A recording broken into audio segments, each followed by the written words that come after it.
I just completed the immigration packet for Chile, also known as the I-601 petition packet. I've designed it myself. If you see this picture says Carlos W. Tatum I-601 petition packet. As I move away, you'll see I put it in a binder form with little tabs on the back. All this is exactly what they need. In Section 1, they want to have your affidavit, which is basically saying everything in here is true. Then 2 through 5 are my reasons why I need her here. Employment, how it affects me. That's what they want, how everything affects me. Employment, mental health concerns, the family, education. Section 2, required documents are petitioner's legal status. I'm the petitioner because I'm petitioning for Chile to come back over here. Birth certificate, beneficiary's birth certificate, which is what she's beneficiary. They want, if you're married, they want the marriage certificate. They want the children's birth certificate. They want the divorce decree if one of us or both of us have been divorced. They want a passport style photo. And they want your address for the last 5 years as well as your place of employment the last 5 years. Okay, that's what they want. I'm trying to give you a good picture of it right there. I don't know if you can see it all. And then in Section 3, I have the I-864 Poverty Guidelines Affidavit Support. Basically what it is your income tax return. You have to qualify for Family 4 after they take our taxes and everything. You have to have over $28,800 something to qualify. If you don't have what you need according to how many people in your family, including your wife, then you have to get someone to petition for you. So for example, if I make $25,000 and they require that a family of 4, me and my wife, 2 sons, they require that I bring in $28,000. Well, I'm $3,000 short, so I'm going to have to get someone to petition for me. I'm going to need a petitioner. In other words, I'm going to need somebody to say, hey, I'll help Carlos out if he needs help. You know, because that person has to make at least that much. Income tax return, recently dated job letter, recent paycheck stubs, legal status, and there's a signed I-864 at the end of this entire packet. What I believe is this. I believe that if you're immigration representatives, they don't want anything sloppy. They don't want anything careless. They don't want you to just send them something and it looks like trash because they're busy. They have a lot of things to do, a lot of things to look at, and they do not want to get some type of packet and then this looks terrible because it makes their job harder. And if a person makes their job harder, then there may be their chances of being rejected may be increased. I want to make it easier for them. I want to have something presentable. So I've gotten this binder. I got everything. So in front of this binder, I have a clear slide-through binder.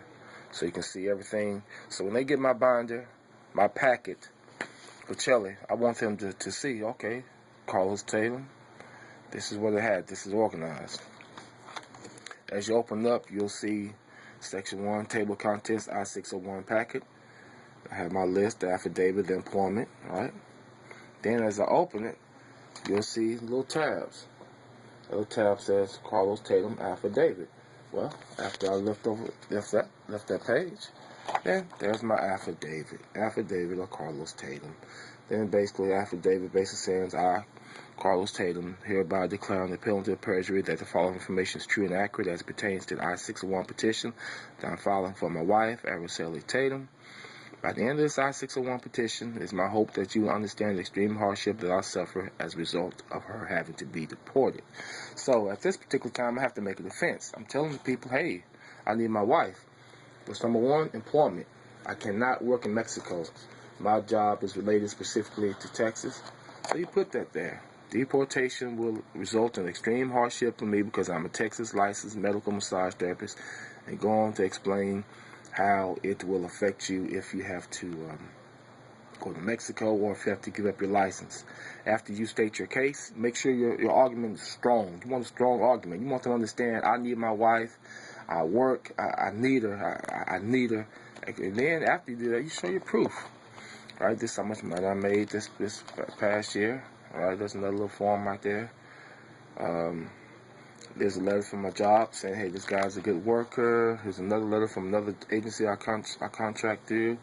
And then my accomplishments over the years.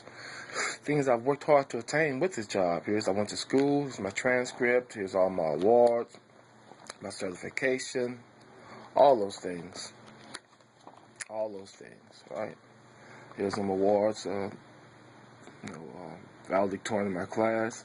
And then I have pictures of my clients in there, working with my clients, all right?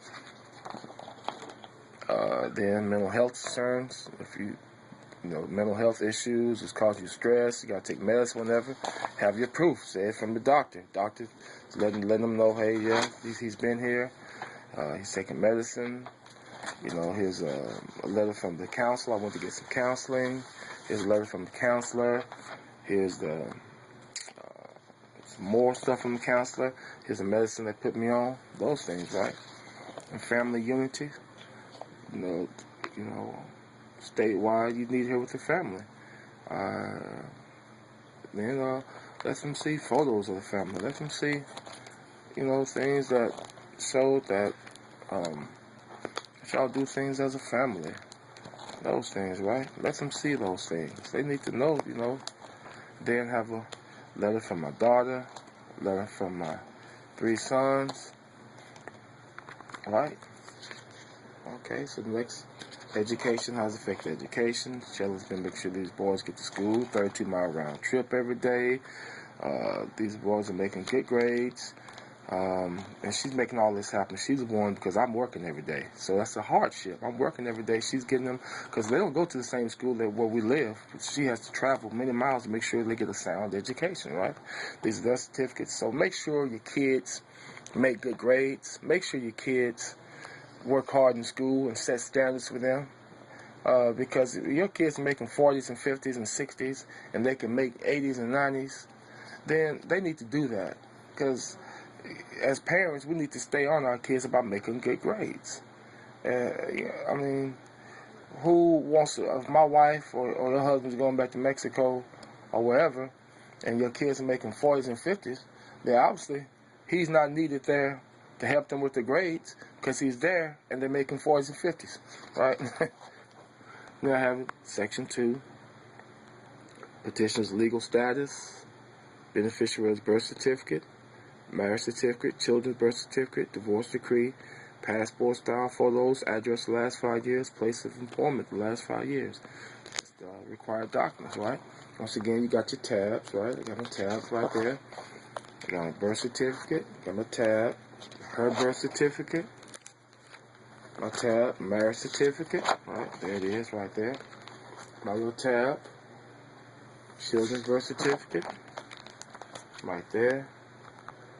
Divorce decree, right there. Passport style photos, they want a passport and 2 of them, right? So got it right there.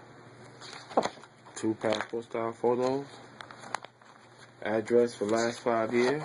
Now, I did my address for the last 5 years. What I did was I took my tax return for the last 5 years, 2008, 9, 10, 11, 12, and just highlighted my name and highlighted where I lived. All right, and this is the marriage certificate. Shows where she's because on the marriage certificate it has where she lived before she got married and where she's going to be living. So I've already proven I've been here the last 5 years, and since we married, and the birth certificate, her name on is going to obviously confirm that she's been here with me. Once again, what category am I under? I don't know. Let me look at the tab. Employment, last 5 years. I have letters from my places of employment that shows that I've been working for them the last 8 years or so. Okay, I-601 poverty guidelines. That's Section 3. And I have it right there.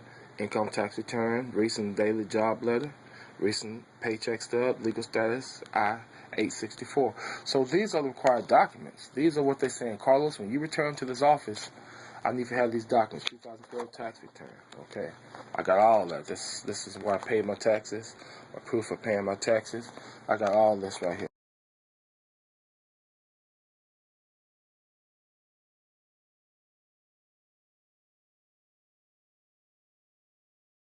And recent job letter, right?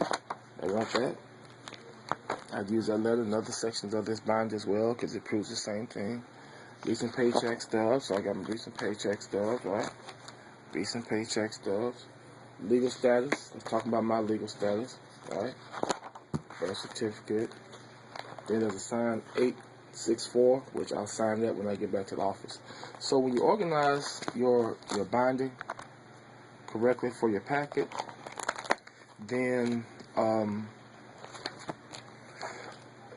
it makes it easier for the people at the immigration office who are trying to help you, and it makes it easier for the people once they turn in your work to the immigration to complete this process.